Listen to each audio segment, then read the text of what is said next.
যশোর থেকে নির্বাচনী আরও খবরাখবর জানাচ্ছেন প্রতিনিধি শিকদার খালিদ। খালিদ, কেমন বইছে নির্বাচনী হাওয়া? হ্যাঁ দিতা, যে আমরা আমাদের দর্শকদেরকে সব একেবারে নির্বাচনের আবহ শুরু থেকে ধাপে ধাপে বিভিন্ন তথ্য জানিয়ে আসছি। তো আমরা যেমন ছিল নির্বাচনের প্রস্তুতি জানিয়েছি, দলগুলো যখন মনোনয়ন পত্র দিল আমরা সেইটাও জানিয়েছি। তো এখন যেটা চলছে সেই খবরটা আমি জানাতে চাই, সেটা হচ্ছে যে মনোনয়নপত্র যাচাই বাছাইয়ের পরে যশোরের নির্বাচনী আবহাওয়াতে আসলে যেটাকে বলা যায় যে এক ধরনের মিশ্র আবহ তৈরি হচ্ছে। কেমন সেটা সেটা হচ্ছে যে ধর যে দলীয় মনোনয়ন পত্রকে ঘিরে বিএনপির মধ্যে একটা ধরনের অস্থিরতা তৈরি হয়েছে।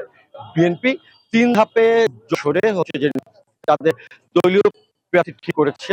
তো শেষ পর্যায়ে যেটা হয়েছে যে যশোর ৫ আসনে বিএনপি তাদের প্রথম যে দলীয় প্রার্থীকে মনোনয়ন দিয়েছিল, যে উপজেলা বিএনপি শহীদ ইকবাল হোসেনকে শেষ মুহূর্তে একেবারে মনোনয়নপত্র যাচাই বাছাই বা মনোনয়নপত্র হলো যে জমা দেওয়ার শেষ মুহূর্তে যাত্রা বিএনপি করেছে, যে সেই শহীদ ইকবাল হোসেনকে বাদ দিয়ে ৫ আসনে বিএনপি শরিক দল জমিয়তুল ইসলামকে হচ্ছে যে নমিনেশন পেপার দেয়।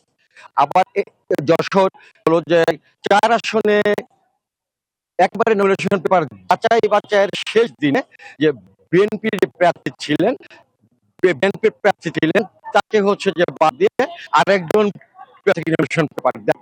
আর যশোরের আবহাওয়াটা এই অবস্থায় চলছে, সেক্ষেত্রে জামাতের যে খালিদ, আপনাকে অসংখ্য ধন্যবাদ।